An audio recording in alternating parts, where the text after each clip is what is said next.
Parallel lines NCERT math का 6.2 आज इसके बारे में डिस्कस करेंगे। जो इसके इम्पोर्टेंट क्वेश्चंस है उसी को सॉल्व करेंगे।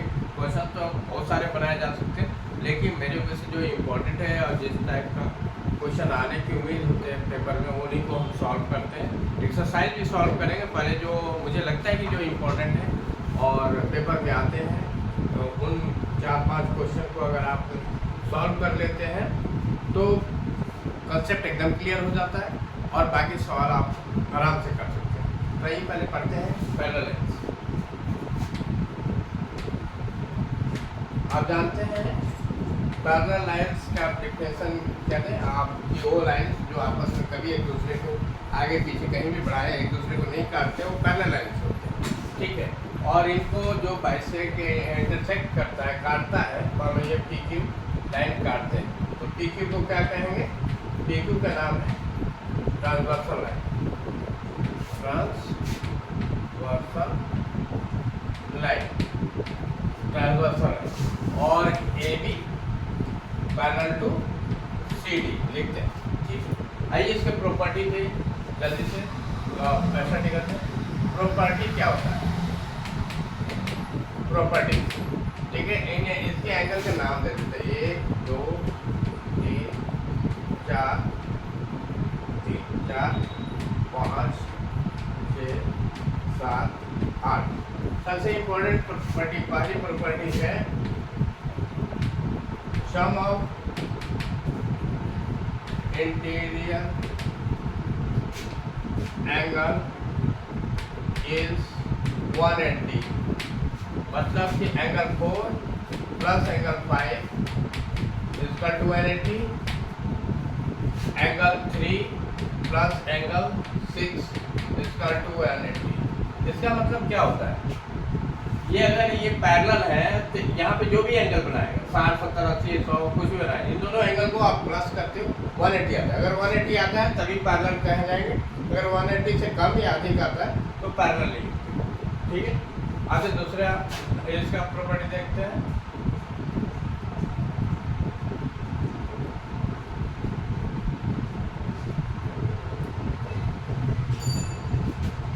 दूसरी property alternate angles are equal.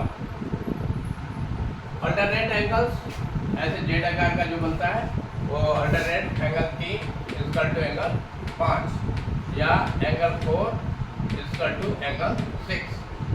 ये अल्टरनेट एंगल भी इक्वल है तो भी पैरेलल। तीसरा property corresponding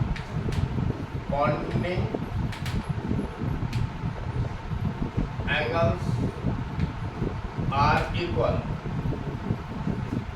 this means angle 1 is equal to angle 5, angle 2 is equal to angle 6। Basic की तीन प्रॉपर्टी से, इन तीनों प्रॉपर्टीज में कोई भी एक प्रॉपर्टी होल्ड करते हैं ये लाइन तो पैरेलल होंगे, अन्यथा ये पैरेलल नहीं कहलाते। ठीक है, आइए अब इन प्रॉपर्टीज में कुछ सॉल्व करते हैं। जैसे क्वेश्चन आ गया, ये दो लाइनें ABCD, ये 120 है, ये मान लीजिए 70 है। ऐसा आ गया क्या?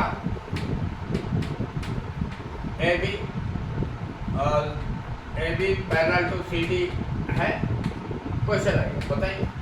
अब यहाँ क्या देखते हैं? 120 और 70 को जोड़ते हैं। 120 प्लस 70 को प्लस किया, कितना आ गया? 190। 190 आया, नॉट 180। 180 नहीं आया ना, देयरफॉर इसलिए AB is not parallel to CD। आएगा समझ में? इन दोनों को प्लस किया, देखा नहीं आया, 190 आ गया, 180 नहीं आया, तो ये पैरेलल है। एक और क्वेश्चन देखते हैं, जैसे आ गया find the value of x। दो लाइन है, ये है x प्लस 20 और ये है मान लीजिए 80 ABCD गिवन है,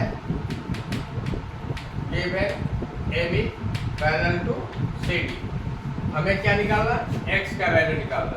तो हम जानते हैं कि सम ऑफ इंटीरियर 180 होता है, तो x प्लस 20 प्लस 80 कितना होगा 180, ठीक है। 1 plus 100 is equal to 180, x is equal to 180 minus 100, x is equal to 80 degree answer.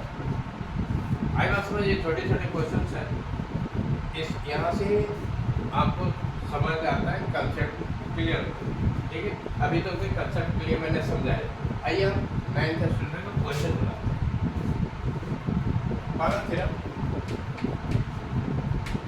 Prove that sum of angles of a triangle is 180 degree. आपको साबित करना है, प्रूफ करना है कि एक ट्रायंगल के तीनों एंगल का सम जो है 180 होता है। मान लीजिए ट्रायंगल है ABC।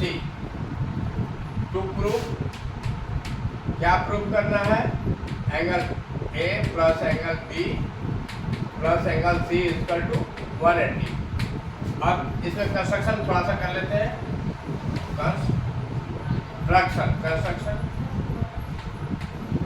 ड्रा MN, मान लीजिए एक लाइन खींच दिया MN, draw MN parallel to BC। एक हमने ऐसे लाइन कर दिया MN अपने तरफ से जो BC के पैरेलल है। इन एंगल्स का नाम दे देते हैं 1 2 3 and 4 5, ठीक है, पैरेलल दे दिए। अब प्रूफिंग करते हैं, angle 1 plus angle 2 plus angle 3 is equal to 180। क्यों 180 होगा, 1 2 3 जोड़ के 180 के, क्योंकि हमने अभी पढ़ा है कि ये लीनियर पेयर से सीधी लाइन है, एक साइड 180 का एंगल बनता है, तो तीनों एंगल को जोड़ेंगे तो 180 होगा, ठीक है। अब 1 किसके बन चुकी, since MN parallel to BC, तो इसलिए angle 1 equal to angle 4 and angle 3 equal to angle 5, ठीक है। तो जहाँ एंगल 1 है वहाँ 4 लिखते हैं, जहाँ 3 है 5 लिखते हैं। तो एंगल 1 की जगह कितना, एंगल 4 प्लस एंगल 2 तो 2 ही रहेगा, एंगल 3 की जगह एंगल 5 इक्वल टू 180 लिख दिया। एंगल 4 को क्या लिखेंगे, एंगल B। एंगल 2 को क्या लिखेंगे, एंगल A। एंगल 5 को क्या लिखेंगे, angle C equal to 180 degree. Therefore सजा के लिख देते हैं, angle 1 plus angle B plus angle C equal to 180 degree. आ गया, ये प्रूफ कर दिया हमने, ठीक है। उम्मीद है आइए आपको समझ में आ गई होगी बात।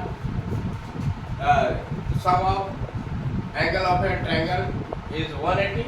कैसे किया, ट्रायंगल बना दिया, फिर कंस्ट्रक्शन से एक लाइन MN पैरेलल खींचा BC के, फिर एंगल के नाम दे दिया, लीनियर पेयर से इन तीनों का सम 180 किया। क्योंकि ये पैरेलल है तो इसलिए अल्टरनेट एंगल, इसको लिख दिया अल्टरनेट एंगल, अल्टरनेट एंगल। क्योंकि पैरेलल है तो इसलिए अल्टरनेट एंगल इक्वल होंगे, वही प्रॉपर्टी हमने यूज किया। फिर 1 की जगह 4 लिख दिया, इसी में 1 की जगह 4 लिख दिया, 3 की जगह 5 लिख दिया, अपने आप ऑटोमेटिकली आ गया। उम्मीद है आपको समझ में आ गई होगी बात, ठीक है।